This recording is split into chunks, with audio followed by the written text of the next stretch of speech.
وداعيا إلى الله بإذنه وسراجا منيرا ইমাম গাজ্জালী রহমতুল্লাহ আলাইহি এলেমের গুণে মুসা আলাইহিস সালাতু ওয়াস সালামের সাথে তর্ক বহসের ঘটনা। তাফসীরে রুহুল বায়ান পঞ্চম খণ্ড 435 নম্বর পৃষ্ঠায় বর্ণিত আছে, কুতুবে জামান ইমাম আহলে সুন্নাত আবুল হাসান শাহজুলি রহমতুল্লাহ আলাইহি বলেন, একদা স্বপ্ন দেখি যে হুজুর সাল্লাল্লাহু আলাইহি সাল্লাম হযরত মুসা আলাইহিস সালাতু ওয়াস সালামের সাথে হযরত ঈসা আলাইহিস সালাম হযরত ইমাম গাজ্জালীর এক বিতর্ক অনুষ্ঠানে উপনীত হয়। বিতর্ক বিষয় ছিল উলামা উম্মতি কাম্বিয়া ইবনি ইসরাঈল। রাসূল খোদা সাল্লাল্লাহু আলাইহি সাল্লাম বলেন, আমার উম্মতের খাঁটি আলেম সমাজ বনি ইসরাঈলের নবীগণের সমতুল্য পদ মর্যাদাবান। এই বিষয়টি নিয়ে ইমাম গাজ্জালী ও মুসা আলাইহিস সালামের মধ্যে বিতর্ক শুরু হয়। ইমাম শাহজুলি রহমতুল্লাহ বলেন, আমি মসজিদে আকসায় নিদ্রা যাপন অবস্থায় স্বপ্নে দেখি যে মসজিদের আঙ্গিনাতে একটি আসন বিছানো হইয়াছে। সে আসনের কাছে দলে দলে এসে লোকজন যোগ দিচ্ছে।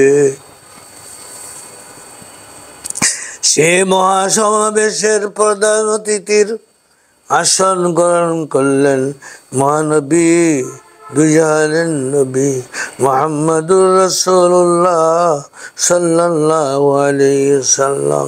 তিনি একটি কুরসির উপর উপবিষ্ট আছেন, আর সকল নবী যেমন ঈসা ও নূহ আলাইহিস সালামের পাশে জমিনে বসে আছেন।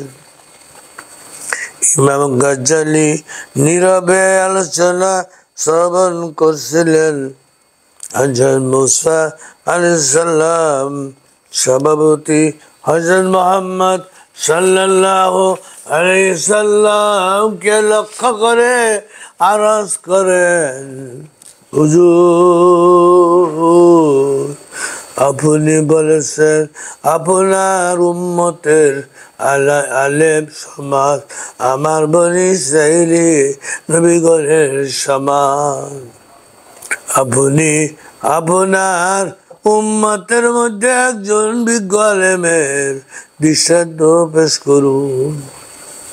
তখন হুজুর আকরাম সাল্লাল্লাহু আলাইহি সাল্লাম বললেন, ইমাম গাজ্জালীর প্রতি ইঙ্গিত পেশ করেন। অতঃপর হযরত মুসা আলাইহিস সালাম ইমাম গাজ্জালীকে মাত্র একটি প্রশ্ন করেন। গাজ্জালী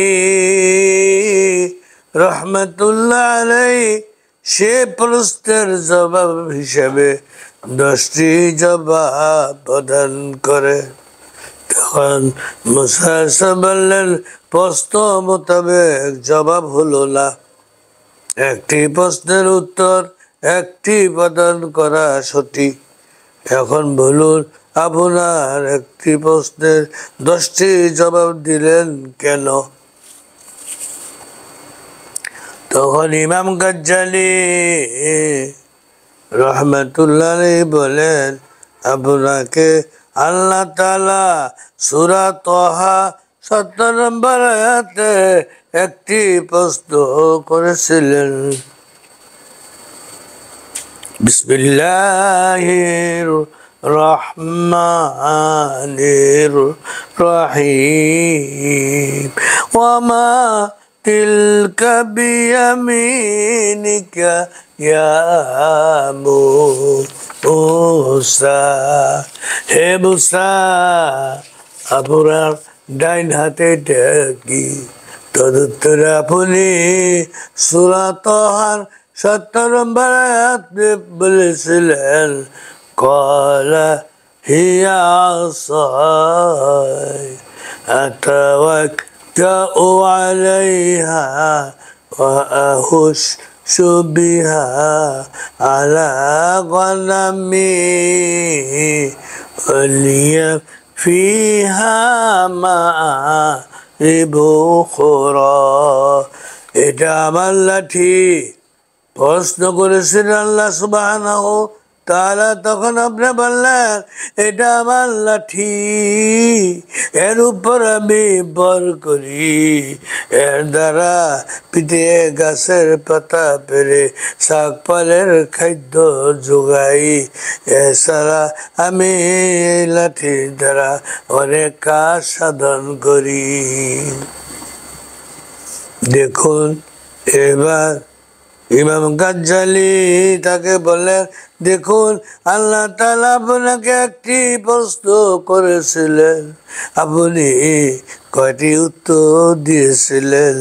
ইমাম শাহজুলি রহমাতুল্লাহ আলাইহি অনুষ্ঠান প্রক্রিয়া দেখে অবাক হন যে আমাদের নবী মুহাম্মদুর রাসূলুল্লাহ সাল্লাল্লাহু আলাইহি সাল্লাম শেষ নবী হয়ে উচ্চ আসনে অবস্থান নিচ্ছেন, আর মুসা, ঈসা, নূহ আলাইহিস সালামের মতো বড় বড় নবীগণ মাটিতে বসে আছেন। ইমাম শাহজুলি রহমতুল্লাহ বলেন, হঠাৎ আমার পা ঠুকরিয়ে উঠল আর আমাকে বলল, তুমি অবাক হচ্ছ কেন? পূর্ব যুগের আম্বিয়াগণ মাটিতে বসে শেষ যুগের নবী মুহাম্মদুর রাসূলুল্লাহ সাল্লাল্লাহু আলাইহি সাল্লামকে উপরে বসে সম্মান প্রদর্শন করেন। এই জন্য যে পূর্বে যুগের সব নবী আমাদের প্রিয় নবীর নূরের সৃষ্টি। সুবহানাল্লাহ। তারা হুজুরে পাককে উচ্চ আসনে বসে তার নূর অবলোকন করছে। মাত্র ইমাম শাহজুলি বলেন, বলেন, এরপর আমি অজ্ঞান হয়ে পড়ি। যখন নামাজের সময় হয় তখন আমি জাগ্রত হই, ঘুম থেকে জাগ্রত হয়ে শত চেষ্টা করেও বাইতুল মুকাদ্দাসের ওই খাদেমের আর দেখা হয়নি। আখিরু দাওয়ানা আনিল হামদুলিল্লাহি রাব্বিল আলামিন।